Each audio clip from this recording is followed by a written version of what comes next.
A mí me gustaría partir de una premisa que ustedes plantean, y es que en realidad el estado de situación actual con los movimientos feministas surge o es una consecuencia de lo que fue el derrumbe, ¿no?, de la URSS después de la caída del muro de Berlín, y ustedes lo explican, más palabras, palabras menos, que queda como una izquierda un poco, las estructuras quedan desperdigadas, sin contención, ya sin clientes, y que de alguna manera se tienen que reciclar y del obrero explotado pasan a prestar atención a las, creo que ustedes dicen algo así como las almas marginadas, ¿no?, las oprimidas, desde otro punto de vista.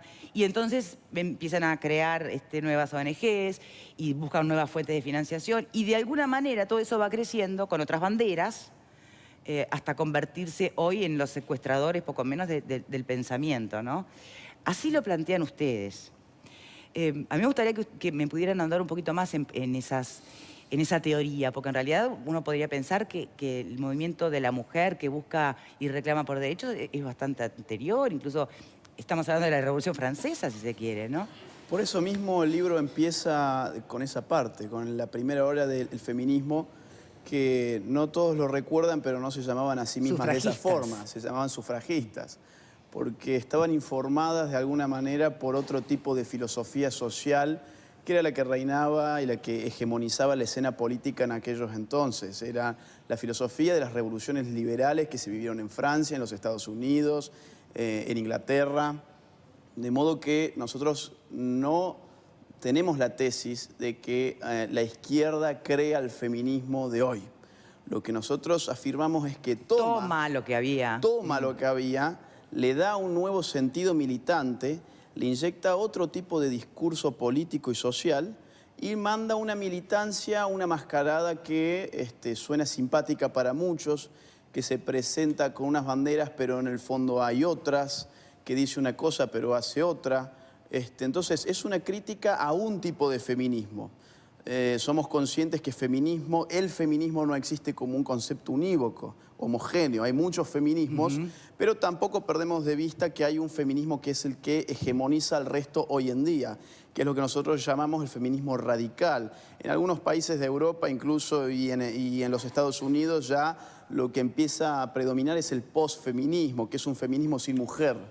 Acá algo de eso también hay, es bastante curioso, ¿no? Pero la tesis central del libro va por la línea de lo que usted ha dicho, es que en el fondo hay un izquierdismo que sobre todo a partir de los 60 en el primer mundo se da con que el obrero ya no quiere cambiar el mundo, sino que quiere cambiar el auto y que además puede hacerlo en esos países. Y no en vano estos movimientos estallan en aquellos países y después en Latinoamérica empezamos a recoger algunas de esas cuestiones en los años que estamos viviendo hoy en día. Bien, y aún si su teoría, ¿no?, fuera cierta, y aún cuando se pueden advertir clarísimamente que hay siempre, como en todo movimiento, extremos y radicalismos que no son los más deseables, ¿cuál sería el gran problema o el peor de los escenarios si efectivamente el movimiento feminista lograra conquistar muchos de sus reclamos? ¿Cuál sería el problema? Porque hay que verla como el peligro, ¿no? Nicolás. No solo la izquierda hace uso del feminismo, sino también de todas las militancias LGBT. Está todo mezclado en esto que tiene que ver con el género. Lo cual pone de manifiesto una vez más la hipocresía que es inherente a la izquierda, ¿no? Fíjate que nunca una mujer en los países de izquierda del siglo XX tuvo ningún papel protagónico. A los grupos homosexualistas todos eran condenados y marginados a los campos de concentración. En la península de Guanacavive es el primer campo de concentración para castigo de homosexuales, lo creó el homicida Che Guevara. En la China de Mao Zedong a los homosexuales se los castraba y si reincidían se los fusilaba. Y en la Unión Soviética a los homosexuales se los mandaba a los gulags.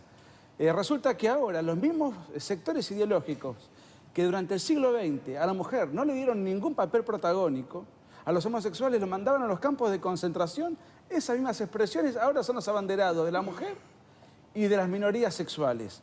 Entonces, fíjate vos el engaño, cómo se presentan ante la opinión, porque ¿qué ocurre? Ya no pueden convencer a un obrero, vamos a hacer la revolución, vamos a a confiscar los latifundios, hablarle de la plusvalía, de la alienación, ya todo ese discurso no tiene ninguna vigencia. Necesitan nuevos clientes, nuevos agentes de conflicto y engañar a otros sectores.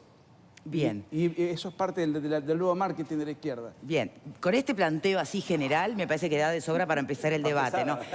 Ustedes son conscientes... Levanten el resto de la programación. Claro, son conscientes que se está convocando por las redes una marcha frente al legislativo hoy por ustedes, ¿no? En realidad Mañana creo que es. Como repudio a la visita, Pero, para mañana. Me parece normal que las personas que no coinciden con nosotros quieran censurarnos. Si la izquierda toda la vida fue totalitaria y autoritaria, ¿en qué país izquierdista hubo libertad de expresión? O sea que ustedes celebran como bienvenida que les hagan una marcha. Es natural que lo hagan, porque el autoritarismo es inherente a la concepción izquierdista. Bien. La libertad de expresión no existe en Cuba, no existió en China, no existió en la Unión Soviética, y aunque ahora se disfracen con las banderas de los derechos humanos, en la primera reacción que pueden ponen de manifiesto su verdadera naturaleza. Que les es propia. Hay un autor que está muy tratado en el libro que es Herbert Marcuse, que es un poco el padre intelectual de lo que se llamó la New Left, la nueva izquierda en los Estados Unidos, y el padre del Mayo francés, donde en uno de sus ensayos él habla sobre cómo enfrentar la falsa tolerancia. Dice, no hay que tolerar aquello que no esté en las sendas del progresismo. No demos voz a aquellos que no piensan como nosotros, y nosotros somos la New Left. Él le hablaba a los jóvenes en el año 68/69. De modo que esperamos, digamos, que esa praxis política se lleve adelante, porque no solamente está teorizada, sino que ya se ha hecho carne en un montón de otras charlas que hemos ido dando a lo largo de América Latina. O sea, no va a ser ni la primera vez ni la última. Bien. Abrimos el panel para debate con este punto de partida, ¿no? ¿Te cedo la derecha, Vero? Bueno, por supuesto que respetar todas las manifestaciones. No me parece que sea necesario ir a manifestar afuera de nada. Este es un país que recibe a todo el mundo y escucha a todo el mundo. Sin embargo, hay algunas cuestiones de la realidad de nuestro país que un poco desafían este planteo de ustedes, porque aquí tenemos un gobierno de izquierda y sin embargo, por ejemplo, en estos últimos días yo repasaba algunos hechos, tenemos un partido de gobierno que estaba cumpliendo años, un partido de gobierno de izquierda y que no le dio lugar a ninguna mujer. Las mujeres tuvieron que decir, che, no sería bueno que nos sumen a la proclama porque todos los oradores van a ser hombres.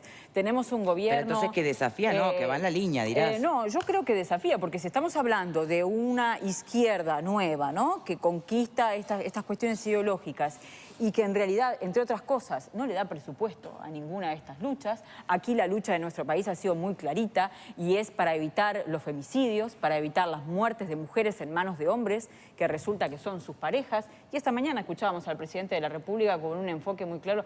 No, bueno, no sé, no podemos poner un policía por cada mujer. Entonces, a mí se me genera una disyuntiva, ¿no? Es entonces una izquierda que quiere acceder a los gobiernos, pero no ha accedido, porque en realidad cada vez que accede a los gobiernos no consolida esa ideología de género en sus políticas. Rara vez se han vuelto políticas realmente efectivas. Si lo que se quiere es destruir la familia para comenzar a hacer algo nuevo, no es lo que se ha estado haciendo con cosas concretas. ¿Cómo se visualiza esto entonces de que tenemos gobiernos de izquierda que no dan presupuesto a la lucha de género o a la ideología de género y que ni siquiera atienden cuestiones que tienen que ver con, bueno, comprar más tobilleras, poner medidas de seguridad para que a las mujeres no las maten sus parejas o sus maridos? Porque ya están en el poder, dice Nicolás. No tienen que hacer más esfuerzos. ¿Cómo explicarían ustedes eso? Antes de darle la palabra a Agustín, porque yo hablé un solo ejemplo. Hoy el feminismo en la Argentina tiene un auge formidable y ahora se está debatiendo el aborto. ¿Por qué no se hizo durante la época de Cristina Kirchner? Lo hacen ahora porque la izquierda perdió el poder. Nosotros tenemos la tesis de que las estrategias de la nueva izquierda, como lo llamamos y como le da justamente título al libro, son estrategias para una izquierda que no tiene el poder del Estado todavía. Es una izquierda más destructiva que constructiva. Es una buena forma de reactivar la militancia, es una buena forma de volverse a presentar con una nueva máscara frente a los medios de comunicación, hegemonizar las aulas, las academias. Una izquierda que ya tiene el poder y bueno, no sé cuán funcional le puede seguir siendo todo esto. Ahora, aquí en Uruguay el aborto se legalizó durante el gobierno de José Mujica, que si bien es representante de izquierda... Sí. no sé cómo usted lo analiza esto, porque en definitiva cae allí también su... Hay un analista político latinoamericano que vive en Estados Unidos muy reconocido, Carlos Alberto Montaner, que escribió un ensayo, El Manual del Perfecto Idiota Latinoamericano, Sí, un libro sí, muy antiguo, que le contestaba al compatriota de ustedes, Eduardo Galeano. Él dividía la América Latina como que había dos izquierdas. Había una izquierda herbívora, bastante civilizada, institucionalista, respetable a pesar de ser de izquierda, y había una izquierda carnívora, que era el castrismo, el chavismo, podríamos meter ahí adentro al kirchnerismo, Evo Morales y otras expresiones violentas. Y bueno, y Uruguay siempre fue visto de alguna manera como que era parte de esa izquierda más al estilo socialdemócrata europeo, una cosa muchísimo más amable que las izquierdas más rabiosas que pululan en otras latitudes de América Latina, ¿no? Pero legalizó el aborto y la marihuana. ¿Otras y el opiniones? matrimonio homosexual. Yo creo que es un enfoque removedor el que plantean. Me gustaría salir un poco del eje de la izquierda y la derecha, porque si bien me parece que el aporte, bueno, yo creo que está bien fundamentado. El libro se llama Izquierda. Bueno, voy a decir lo que a mí me parece, ¿no? O yo tengo que opinar lo que vos querés. Señores, por favor. O vos me haces el libreto a mí ahora. Aprovechemos el tiempo, por favor. Entonces, yo creo que lo que sí hay que rescatar es que el siglo XX fue el siglo en el que, con diferentes tonalidades, en Occidente sobre todo, podríamos llamarle la cuestión de la mujer, se puso arriba de la mesa. Ellos citaban el movimiento sufragista, o sea, las mujeres que querían votar, o sea, Uruguay fue el primer país en América que permitió el voto de la mujer y ya había pasado estábamos ya en el borde de la mitad del siglo. 1927. Pero se popularizó En elecciones después. nacionales en el 31. Entonces, por un lado tenemos esa cuestión, lo que podemos llamarle, si ustedes quieren, la cuestión femenina en el viejo sentido de la palabra. Y el otro tema que me parece que también se abrió camino en el siglo XX es el tema de las minorías, lo que podemos llamar las minorías sexuales.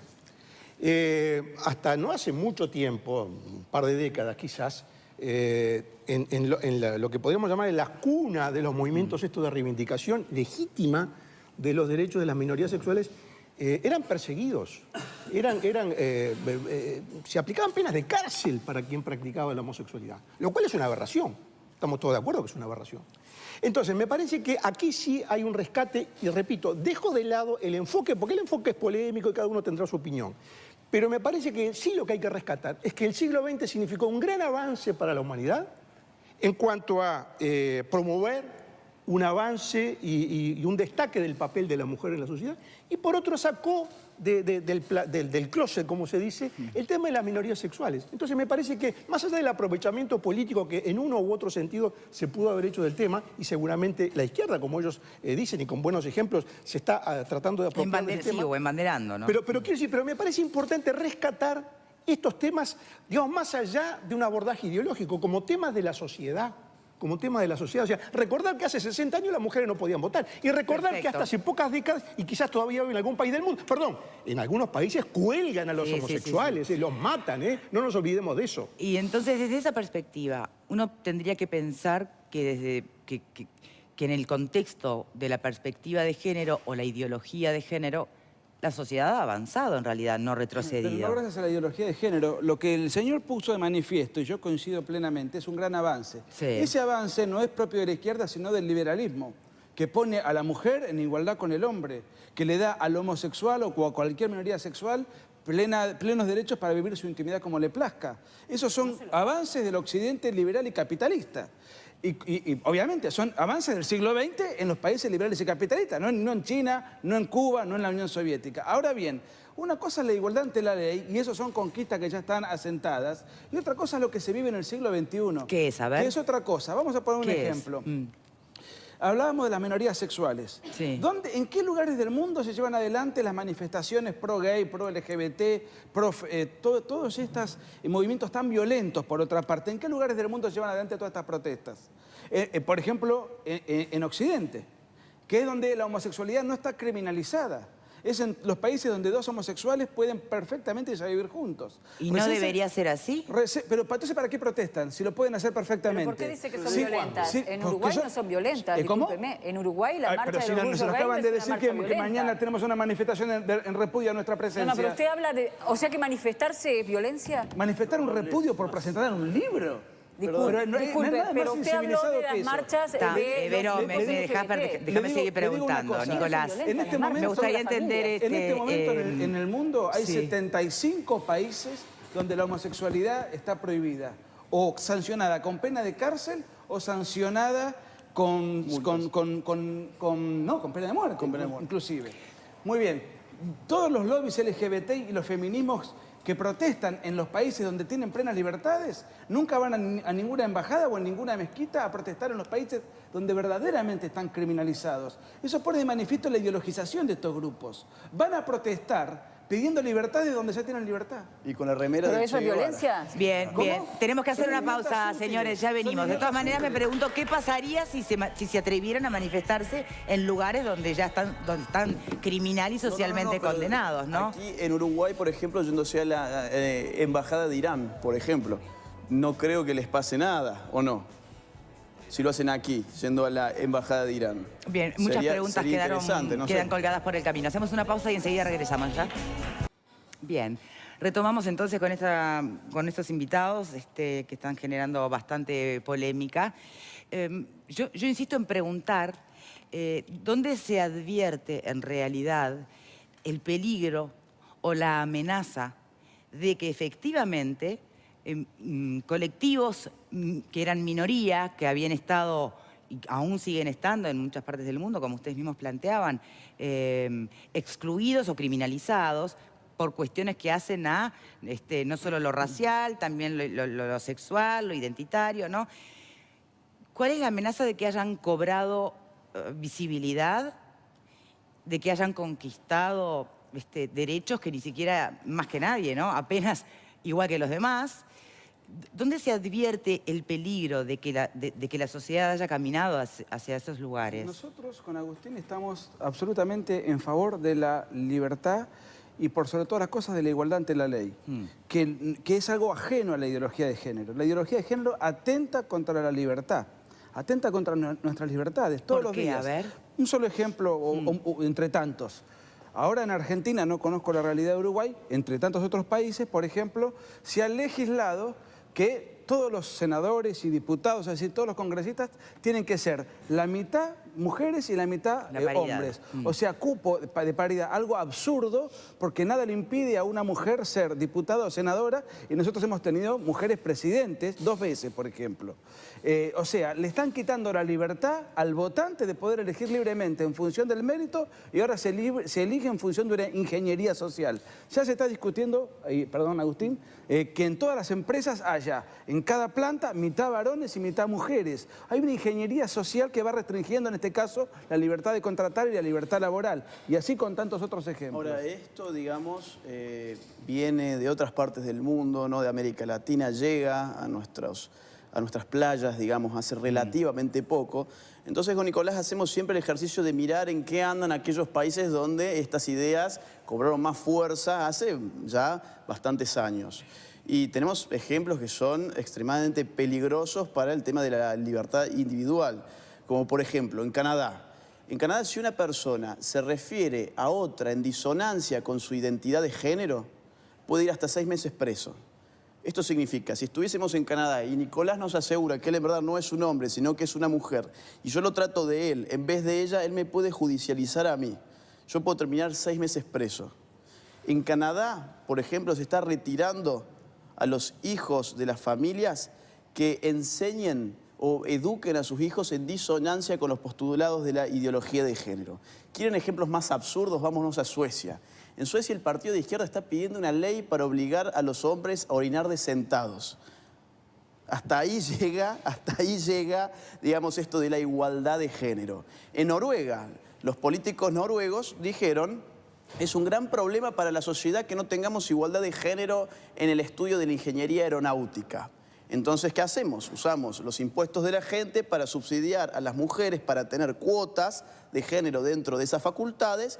¿Y qué pasó? Bueno, lo que tenía que pasar durante los primeros años, más mujeres fueron allí porque querían el subsidio, y a los 3, 4, 5 años eso bajó y volvió a sus cuotas normales. Entonces, es una afrenta, digamos, contra las libertades que se están dando en muchos países del mundo, ya a este nivel, a nivel del lenguaje. En Francia... De derechos jurídicos y libertades pasamos a una hegemonía que apunta a lo cultural, A ver, hay una a lo ingeniería social, a lo incluso de económico. lenguaje. En España en este momento hay 25 sacerdotes procesados por citar pasajes bíblicos que están en desacuerdo con la homosexualidad. También se atenta contra la libertad religiosa, contra la libertad de conciencia. Mira, te pongo Sí. uno más que es después, bárbaro. si me En permiten, Francia vamos hay al panel. pueblos que han prohibido, desde el Estado obviamente, han prohibido decir la palabra mademoiselle. Mademoiselle es señorita. Se prohíbe al ciudadano decir mademoiselle, ¿por qué razón? Porque no existe señorito. Entonces no hay igualdad de género y aparte señorita viene a develar el estado civil de la mujer, entonces es un micromachismo. Bueno, ejemplos como ese hay al rolete, digamos, hay por todas partes, pero por ahí anda el tema. Alfredo. A la izquierda. Gracias. Por suerte, Uruguay es una sociedad democrática en el cual la manifestación que va a haber mañana en el acto de ustedes, que los convoca, lo organiza Varones Unidos y a mis hijos no me los tocan, esas dos mismas organizaciones tuvieron la libertad de manifestarse el 8 de marzo, en pleno 18 de julio, en nuestra principal avenida, cuando se hizo la marcha multitudinaria de las mujeres, estaban manifestando allí y no hubo ningún problema. Nosotros acá estamos acostumbrados a que cada uno exprese sus opiniones libremente, no tenemos ningún inconveniente, y acá gobierna la izquierda nuestra es democrática, por suerte. Yo creo que Argentina no tiene ni democracia ni izquierda. Creo que a usted le falla eso, entonces tiene un problema. Nosotros, por suerte, tenemos democracia e izquierda. Ahora bien, me preocupa el tema que ustedes plantean de que la izquierda es hipócrita, y no solo es hipócrita y es estúpida, porque se está dedicando a promover minorías como son el LGTB y los feminismos radicales. Acá existen los dos, pero son grupos minúsculos. ¿Tá? Acá hay muchísimos grupos feministas de derecha y de izquierda, de todo el espectro, porque hay mujeres de derecha que se consideran feministas y mujeres de izquierda, y no hay ningún inconveniente. Si la izquierda se dedica solo a grupos minúsculos, le está errando. Eso, el cambio ese de que se acabó la clase obrera, es decir, las luchas por la emancipación de la gente sigue existiendo, los pobres siguen existiendo, y creo de que el tema que ustedes plantean de la ideología de género como algo creado a partir de ahora, es decir, Gramsci murió en el 37. Ya Gramsci hablaba del tema cultural y la hegemonía cultural. Y nació en el siglo XIX, murió en 1937 y él es uno de los ideólogos de la izquierda de la hegemonía cultural. O sea que no es nada nuevo porque se cayó el muro de Berlín. Parece que ustedes desfasan algunas cosas con respecto a la teoría que plantean de que nos quedamos sin obreros, entonces tenemos que inventar movimientos feministas, movimientos de no sé qué.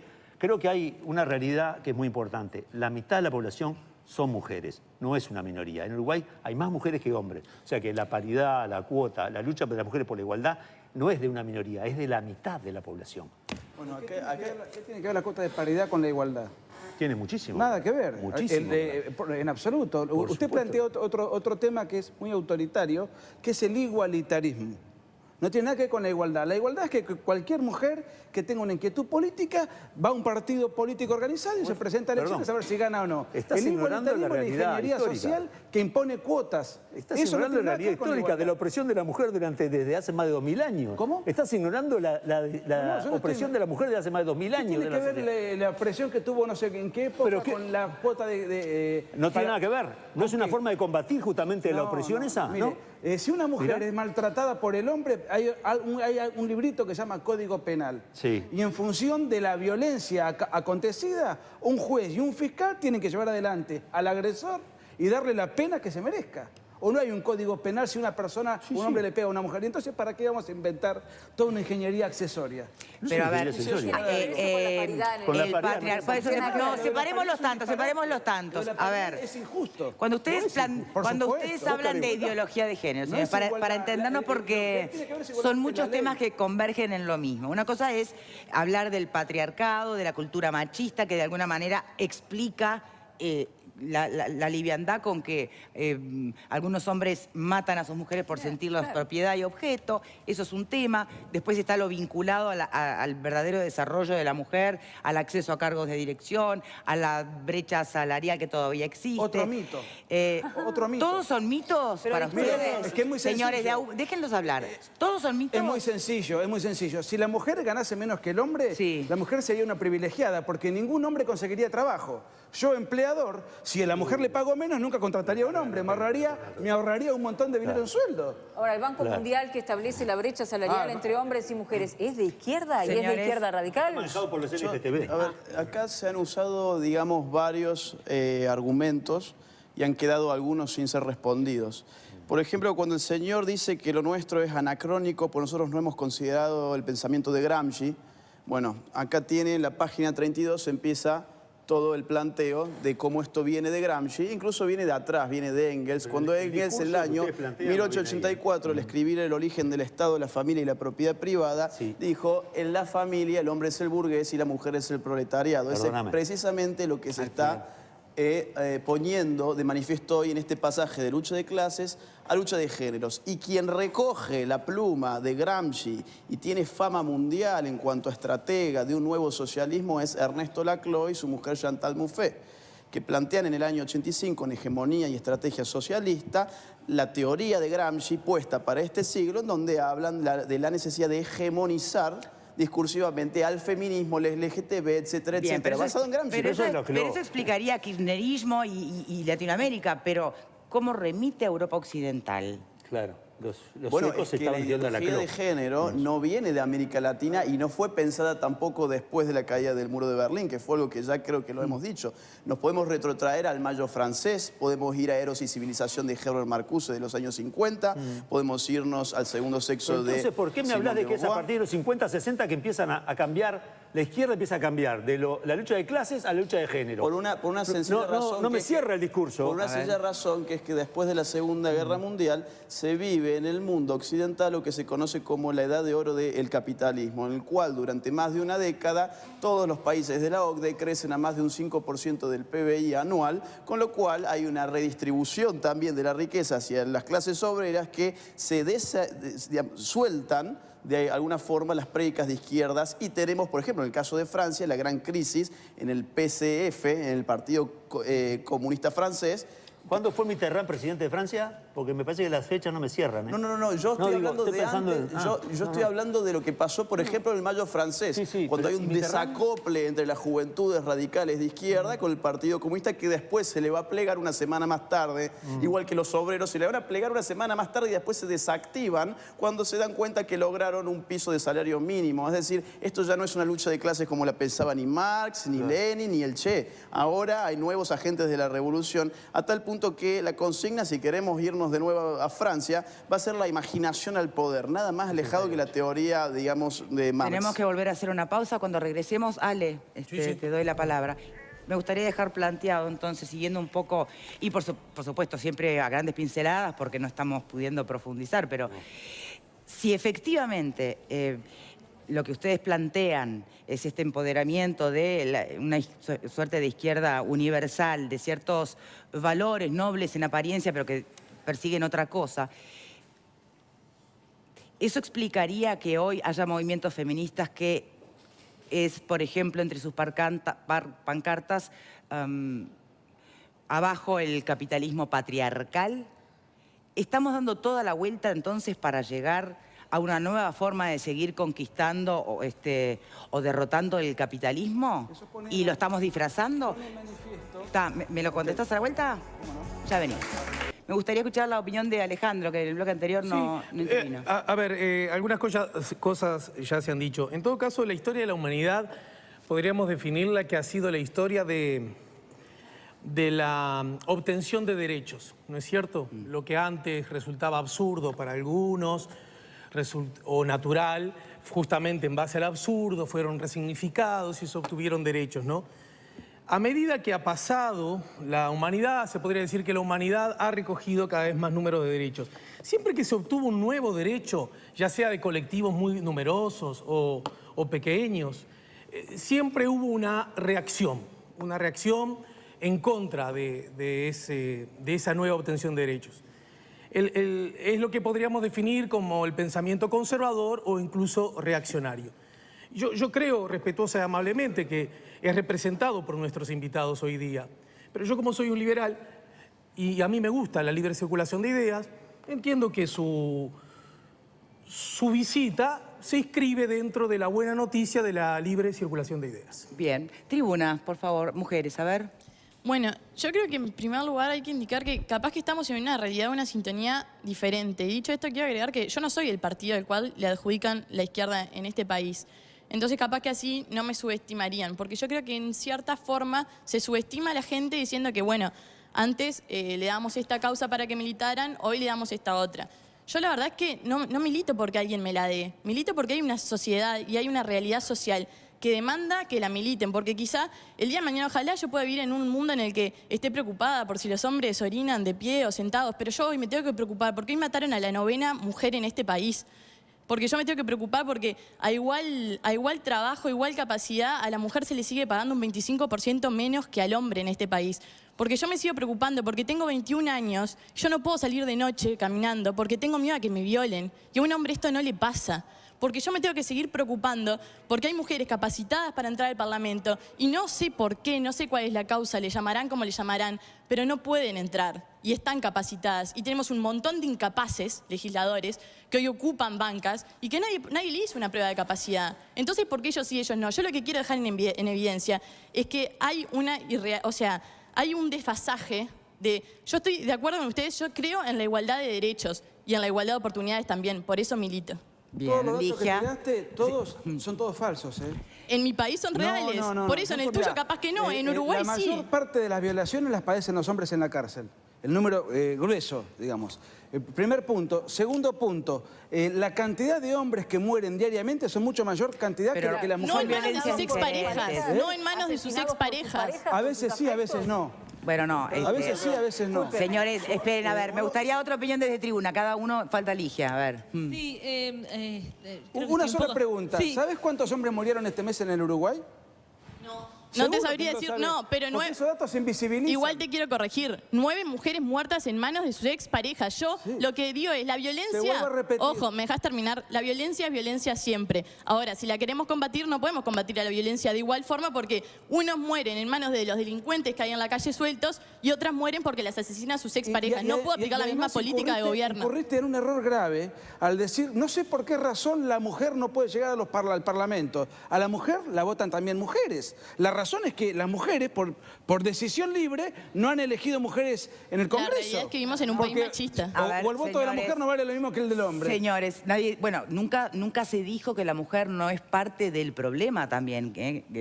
Pero ¿cuál es el un problema? dato. El machismo trasciende. A ver, me parece. ¿Cuál es Ligia. el problema? Sucede porque las mujeres que pueden dedicarse a la política son de una clase, de la clase burguesa, que por lo que veo, por lo que estoy trasuntando, lo que dicen ustedes la defienden muy bien. Son unos representantes muy claros de lo que es de cierta ideología y de cierto departamento de Estado, inclusive, ¿no? Pero además, escuchando cómo mezclamos a veces conceptos y hablamos con una liviandad y uno a veces estudia y bueno, a veces es gracioso hablar de ciertos anacronismos, como decía Alfredo García, y también hablar de que, les cuento que la Revolución Rusa conquistó muchos derechos hacia las mujeres y no podemos olvidarnos de los contextos de ciertas revoluciones o de cierto pensamiento. Inclusive ahora hablaban de Cuba, ¿no?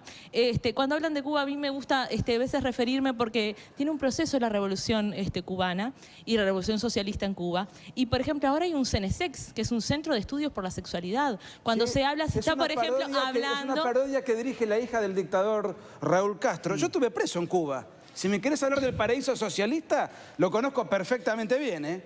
Estuve preso por no ser comunista.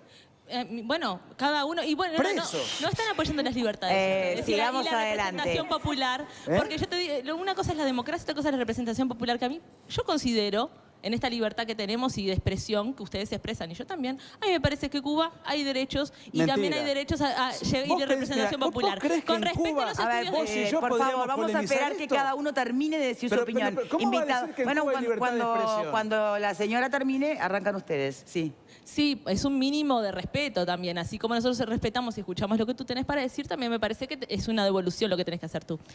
Con respecto al CENESEX, se estudia la sexualidad, pero se estudia desde el punto de vista de la lucha de clases, que no es lo mismo cómo se maneja un opresor como un oprimido con respecto a la sexualidad. Sí, eso no... Y inclusive hablamos de que, bueno, de la historia negra que hay del Che, ¿no? El tema de los gays, las mujeres, la revolución rusa, lo que pasaba en el socialismo, en la URSS. También se decía que se comían los niños crudos. Vamos a creer todo lo que escuchamos, vamos a repetir. Me parece que está en funcionalidad de cierta ideología, ya les digo, me parece que también son representantes muy claros de cierta ideología con la que no, por supuesto y por suerte, no coincido. Bien, podemos volver a la pregunta que les hacía en el bloque anterior. Abajo el capitalismo patriarcal, porque esto sí remite a... Un Castro comunista celebrando la libertad de expresión es como un nazi hablando bien de los judíos. Es una contradicción insalvable lo de esta señorita. No tiene idea de lo que está diciendo. En Cuba se aplicaron los programas del Ministerio del Interior, de la UMAP, que generaron en todas las provincias, en Guanacavives, en Camagüey, en todos lados, campos de concentración para castigo de homosexuales, y después son famosos y visibilizados los casos cuando los mandaban a Miami porque eran la escoria de la revolución. ¿Vos estás hablando en serio de Cuba? Bien, señores, ¿Quién te contó ese chiste? entonces, ¿el problema cuál es? El problema no es la persecución de esos derechos que son, que pegan el grito en la cara de que se tienen que conquistar. El problema es quién se abandera con esos derechos. Todo lo que dijo ¿Es ella... ese el problema? Todo lo que dijo ella es precisamente una reafirmación de la tesis del libro. Esta celebración que ella hace de enfocar la lucha de clases desde Cuba para investigar las cuestiones relativas al género es precisamente lo que nosotros queremos comunicar. Así que vos has hecho un ejemplo espectacular del arquetipo de la nueva izquierda, con lo cual te doy muchas gracias. Bien, ¿me permiten insistir con esto? Al margen de cuestiones y consideraciones que ya se han mencionado aquí, mi pregunta es bien clara. ¿Hay derechos que en nombre de la esencia humana hay que conquistar, ¿no? Sobre todo para minorías, reprimidos, ¿no? Excluidos? El tema es ¿quién se abandera de la conquista de esos derechos? No, estoy pensando hoy en, por ejemplo, comunidad LGBT, estoy pensando... Porque está todo englobado, ¿no? Sí, está todo englobado, pero... Básicamente lo que plantean nuestros invitados es que en la bandera de la inclusión y la igualdad se milita por los derechos y los reclamos y reivindicaciones de un montón de colectivos, además de la mujer, ¿no? Derechos que no son tales aparte. Derecho de, por ejemplo... en nombre de la identidad de género, prohibirle a una persona, llamar a otra persona él o ella, eso no es un derecho. ¿Por qué? Porque viola las libertades fundamentales. No puede ser nunca un derecho, por ejemplo, el que una persona, por autopercibirse del sexo que no es, acceda a los impuestos de los conciudadanos para hormonizarse, hacerse cirugías estéticas, etcétera, como está pasando en muchos países. Con la plata de los demás. Con las platas de... Eso no es un derecho, eso es un privilegio en todo caso. Victoria, Hoy en día en Madrid uno no tiene derecho a acceder a un odontólogo, pero si uno va a un consultorio médico y dice, oiga, yo quiero rebanarme los genitales, ahí está el dinero del Estado. Eso no es un derecho. La semana pasada... ¿Y cómo se explicaría que entonces también la derecha tiene representantes en los parlamentos abogando por estos derechos? Bueno, la derecha ¿Porque se le secuestraron la mente? Eso incluso en el libro lo explicamos. Lamentablemente, durante el siglo XX, la derecha lo que hizo fue concentrar sus objetos de estudio y su discurso en función de la economía de mercado versus la economía estatista. Por supuesto que la economía de mercado funciona mejor que la estatista, por eso hasta la izquierda hoy respeta la propiedad privada. Pero la izquierda se reconvirtió y aplica toda una suerte de embestida de tipo cultural, dentro de la cual está la ideología de género. ¿Para llegar de nuevo a donde? ¿Al socialismo real? Se supone, habría que preguntarles a ellos qué quieren hacer. Fíjate que cada radicalización nueva de este feminismo se emparenta más al socialismo real. O sea, en su discurso, por lo menos. Esto de atacar al heterocapitalismo, ojo, ya no es el heteropatriarcado. Empezó siendo el patriarcado, luego fue el heteropatriarcado y ahora es el heterocapitalismo patriarcal.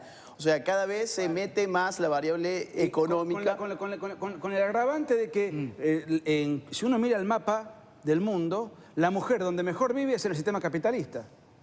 Y si no, fíjense dónde es más oprimida, dónde tiene menos acceso, dónde tiene menos libertades, menos confort, es en los países que no son capitalistas. Y se juntan en Occidente para atacar el capitalismo. Ya que vive bien, dejémosla. No, lo de la cuota es una Perdón, estupidez. los países nórdicos tienen, me hablaste de Noruega y de Suecia, tienen cuota de hace muchos años y es sociedades igualitarias. No, o sea que, pero, perdóname, pero estás ahí, está faltando la verdad. Pero Ceci. me gustaría, perdón, Victoria, me gustaría porque este es un tema que lo hemos, yo por lo menos en algún momento lo he mencionado, por fuera de todo este debate, que es el tema de la cuota. Y yo creo que viene al caso porque, incluso para señalar algunos aspectos de lo que había dicho Fernanda en su intervención, nosotros en Uruguay tenemos un sistema, bueno, los televidentes lo conocen, pero ustedes quizás no están muy familiarizados, como en muchos países tenemos el sistema para los cargos selectivos de lista cerrada. O sea, una lista cerrada que un comité político entre 4 paredes elabora, generalmente con el dedo del caudillo o del jefe, y sobre esa lista el ciudadano no puede operar. O sea, si no le gusta el tercero o cuarto no puede hacer nada, porque si marca algo lo eliminan, se anula el voto. Bueno, en realidad, el tema de la cuota tiene una solución muy sencilla que siempre Alfredo, que yo lo planteo, se enoja, que es simplemente permitir que la persona pueda elegir dentro de la lista. Simplemente eso. Entonces en Uruguay, en lugar de tener... Entonces en Uruguay, pero esto va por fuera de todo... Perdón. Señores, tengo que cerrar el programa. ¿Sabe qué? Tengo que cerrar este programa. Graciano, gracias. A ver, yo les digo, si están de acuerdo, bien, y si no... siempre igual es sano escuchar otra mirada, una voz disidente con lo que algunos podrán entender es un pensamiento hegemónico o, como planteaba Ale, es un pensamiento conservador. Cada uno se para donde quiere para leer el libro. Todos tenemos algo más. ¿Dónde lo presentan?